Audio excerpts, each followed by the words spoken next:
Si Smile ay tahimik lang kung magkwento. Mga mata niya'y may lihim ng bagyo. Sa likod ng tawa at matatamis na biro, may pusong sugatan, pilit tinatago. Dating may kasama, akala'y habang buhay, ngunit naging kulungan ang dating taglay. Mga salitang mabigat, kamay na masakit, araw-araw na takot, hirap ay di mawagli.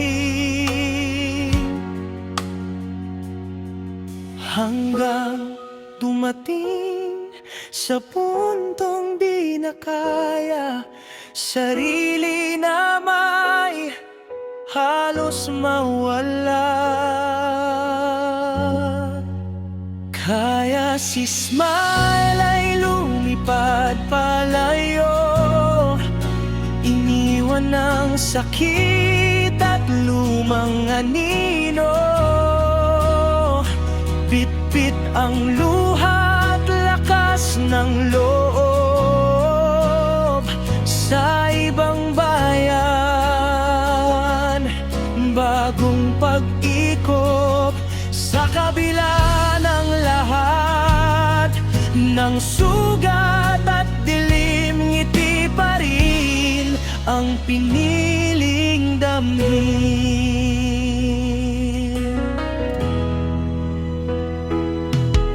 Sa banyagang lupa, siya'y nag-iisa. Walang kakilala, walang masandalan pa.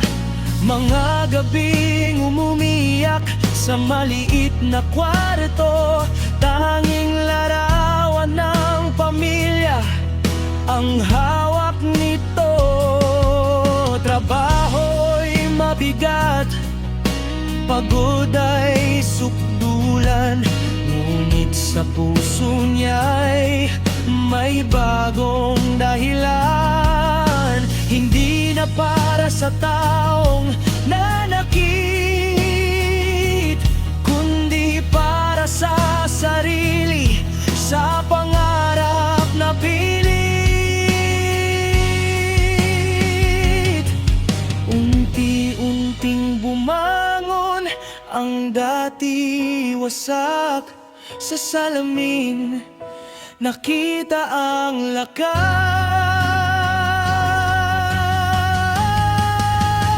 Kaya si Smile ay lumipad palayo, iniwan ang sakit at lumang anino. Bit-bit ang luha at lakas ng loob. Sa ibang bayan, bagong pag-ikot. Sa kabila ng lahat ng sugat at dilim, ngiti pa rin ang piniling damhin. Hindi lahat ng ngiti ay saya, minsan ito'y sandata. Sa laban ng buhay na kay hirap suungin, si Smile ay natutong sarili mahalin. Ngayon si Smile ay mas matatag na, di na alipin ng takot at luha. Sa bawat hakbang sa dayuhang daan, unti-unting nabubuo ang bagong pangalan mula sa pait ng kahapon na mabigat. Isang mata matapang na babae ang sumikat.